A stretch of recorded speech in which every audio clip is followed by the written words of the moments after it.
4 নম্বর শিক্ষা, ছেলে ও মেয়ে উভয় সন্তানকে চরিত্র শিক্ষা দিন। অনেক সময় শুধু মেয়েকে সতর্ক করা হয়, এটা যথেষ্ট না, ছেলেকেও শিক্ষা দিতে হবে।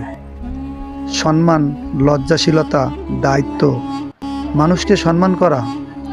ইসলাম সুন্দর চরিত্রের শিক্ষা দেয়। রাসূল সাল্লাল্লাহু আলাইহি ওয়াসাল্লাম সুন্দর আচরণকে অনেক গুরুত্ব দিয়েছেন। ভালো মানুষ তৈরি করতে হলে শৈশব থেকেই শিক্ষা দিতে হবে। কিন্তু শুধু শিক্ষা দিলেই হবে? পরিবারের পরিবেশও গুরুত্বপূর্ণ। 5 নম্বর শিক্ষা, ঘরে ইসলামী পরিবেশ তৈরি করুন। যে ঘরে নামাজ আছে, কোরআন আছে, ভালো কথা আছে, সেই ঘরে পরিবেশ ভিন্ন হয়। পরিবার একসাথে বসুন, খাবার খান, কথা বলুন, দিনের কথা বলুন, শুধু টাকা উপার্জন না, পরিবারকে সময় দিন।